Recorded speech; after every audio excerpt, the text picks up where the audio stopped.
खुशी ना जिन्होंने कहते होंगे आ धमाल पाने को दिल करता।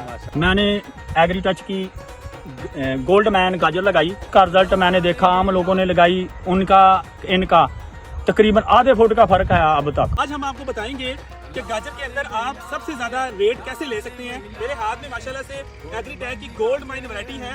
इस पूरी वीडियो के अंदर जो सबसे नुमाया चीज आपको नजर आ रही होगी और सबसे जो अट्रैक्टिव चीज नजर आ रही है वो ये गाजर है। और ये माशाल्लाह इसकी फील्ड है जी गोल्ड माइन की, इंतहाई खूबसूरत कलर है। इसका जो लेंथ है इसकी बड़ी जबरदस्त है, यानी कि ये 80 से 85 दिन के अंदर ये वैरायटी माशाल्लाह तैयार हुई है। ये भी बहुत अच्छा है, बहुत जबरदस्त है।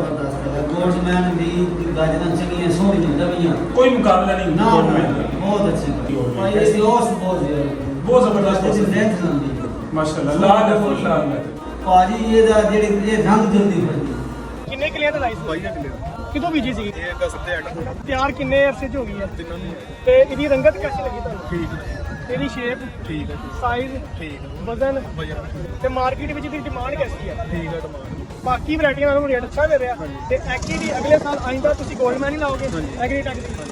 माशाल्लाह कैसी गाजर है? बहुत अच्छा भी है गाजर, लाल है माशाल्लाह। नहीं नहीं इन्होंने किल भी ਇਹਦਾ ਲਾਲ ਆ ਨਾ ਦੇਖਾ ਅੰਦਰ ਤੱਕ ਲਾਲ ਹੈ गाजर बड़ी सोहनी है। ਕੀ ਹਾਲ ਹੈ? ਠੀਕ ਹੋ? ਆਪਣਾ ਕੀ ਨਾਮ ਭੈਣ? ਮੇਰਾ ਨਾਮ ਲਾਮੋਤਿਆ ਔਰ ਪਿੰਡ ਕਿਹੜਾ ਆਪਣਾ? ਮੇਰੇ ਨਾਲ ਤਾਂ ਚਾਰ ਦੇ ਕਿੰਨੀ ਗਾਜਰ ਲਾਈ ਹੈ? ਅਸੀਂ 1.5 ਏਕੜ ਲਾਈ ਹੈ ਜੀ। ਅੱਛਾ, ਤੇ ਤੁਹਾਡੇ ਕਜ਼ਨ ਨੇ ਕਿੰਨੀ ਲਾਈ ਹੈ? ਮੇਰੇ ਕਜ਼ਨ ਨੇ 2.5 ਏਕੜ ਲਾਈ 2.5 ਏਕੜ ਲਾਈ। ਐਗਰੀਟੈਕ ਲਾਇਆ ਜੀ ਗੋਲਡ ਮਾਈਨ ਲਾਇਆ? ਜੀ। ਠੀਕ ਹੈ, ਗਾਜਰ ਜਾ ਰਹੀ ਹੈ, बेहतरीन आ रही है ਤਾਂ अल्हम्दुलिल्लाह, ਰਾਜ਼ੀ ਹੋ ਤੁਸੀਂ? बिल्कुल मौसम ਅਗਲੇ ਸਾਲ ਵੀ ਲਾਓਗੇ इंशाल्लाह ਗ੍ਰੀਨ ਗੋਲਡ?